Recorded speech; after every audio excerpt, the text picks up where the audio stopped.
You know what it is? It's Liquid Lunch. It's Thirsty Thursday. No, I'm not traveling the country today. I'm back in the Corona Bunker Studios here in Staten Island, New York. And there is lots going around in the world, but there's a lot going on right here in our own backyard in New York and New Jersey. You know, we have Fernando Uribe on every week, and he updates me on all the garbage going on in the Garden State.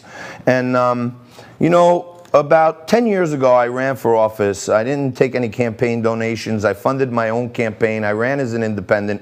I kind of knew it was a long shot thing, but I wanted to get a voice. I wanted to be a voice in the dialogue, even if I can push the dialogue a little bit by being in the race. I did my best.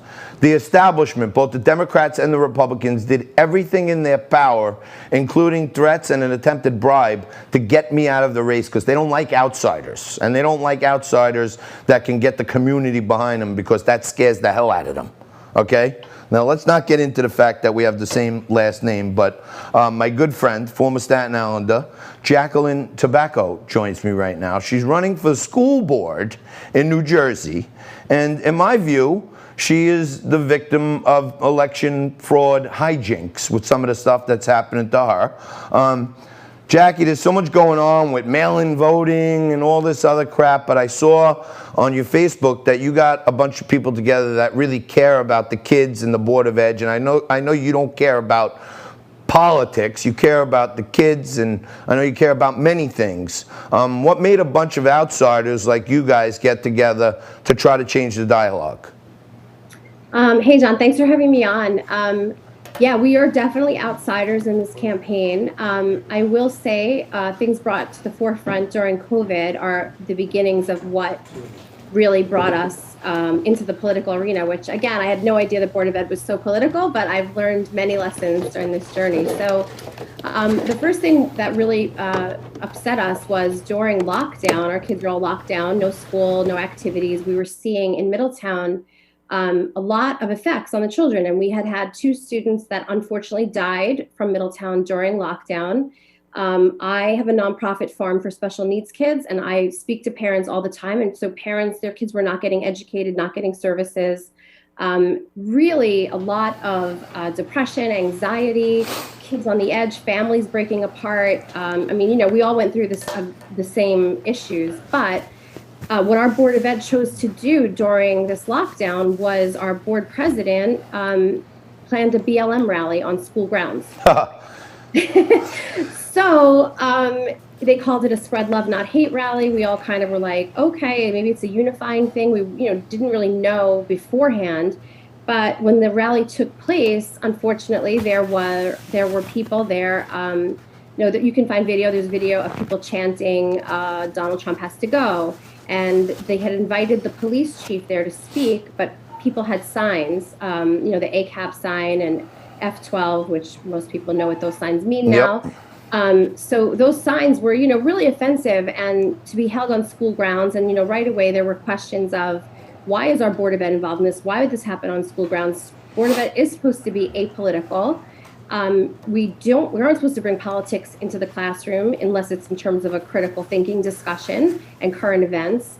So we were really, as outsiders, offended. And I personally was offended saying, I've been emailing our board and we had a petition signed by 1,400 parents and I had 150 testimonials saying kids were in crisis. We needed some answers. We needed to know, could we get some kind of, some of the kids back in school? Could we get something happening for our students? Could we get more support at home? Yep. And instead, they focused on this BLM rally, which really was very offensive to many people. So you and some other concerned parents spring into action, say, hey, we can't be a critic if we're not willing to get in the arena. You put together a group of people. The T.O. Tobaccos are no strangers to politics here in Staten Island. Cousin Lou is an amazing one. And just so you know, me and Lou just say we're cousins.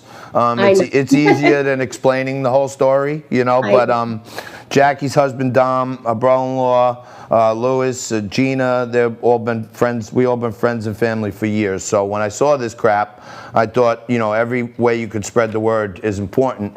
But now some of the incumbents are doing some shady stuff to you, right? Like sending out fake text messages. It's been shady since day one. I really wasn't prepared for this in a way. I had no idea this would involve political parties and kind of the hijinks that happened. I kind of went into it like, it's Board of Education. It's like a PTA kind of thing. And, let's get involved. And within 24 hours, there was a SLAM campaign.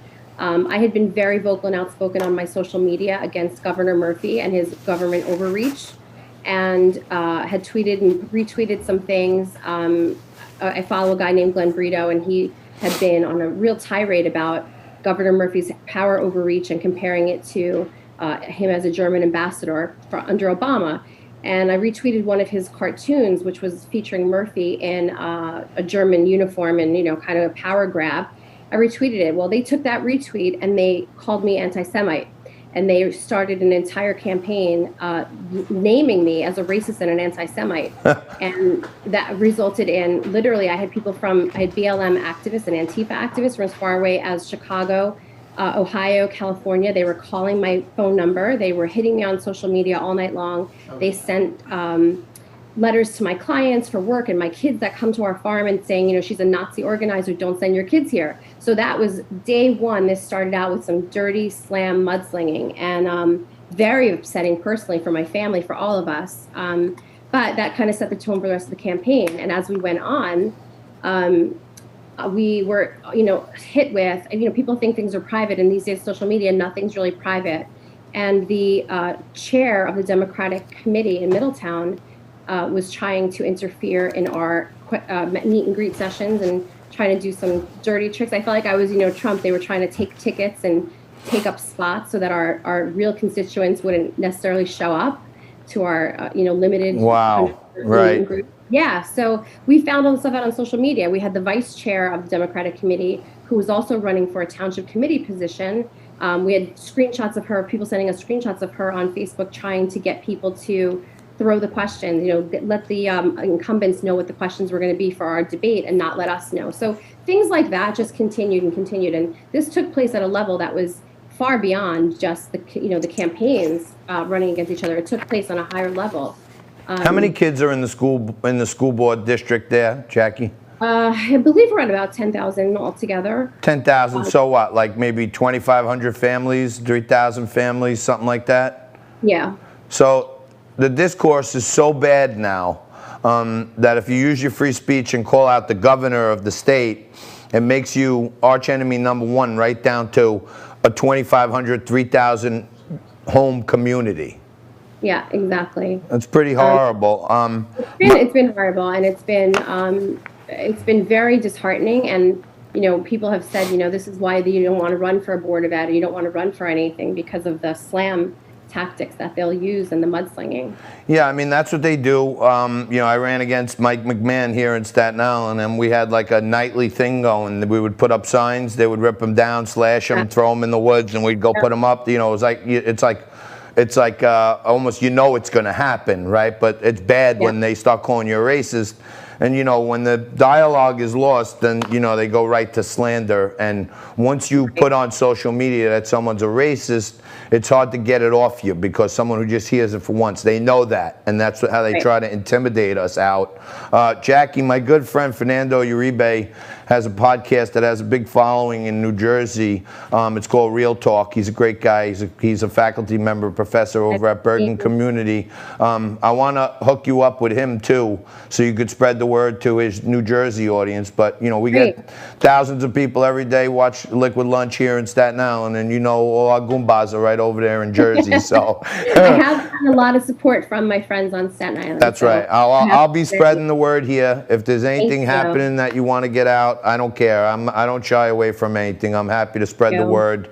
And any way I can help, let me know. And say hello to my buddy Dom for me. I will. Thanks so much, John. Thanks for having me on. All right. That's Jacqueline Tobacco. She's running for school board in Middletown, New Jersey. And the establishment is so scared of a bunch of people who actually care that they're trying to squash her out of the race by calling her a racist and using every dirty trick in the book. So it goes right down to the community, folks, and that's what the Marxists want. They want to break down the nuclear family and their parents if they're trying to get in on the game. So we'll keep you posted on that. Dr. Amra Sabik El Reyes, activist and Muslim refugee, joins us right after this.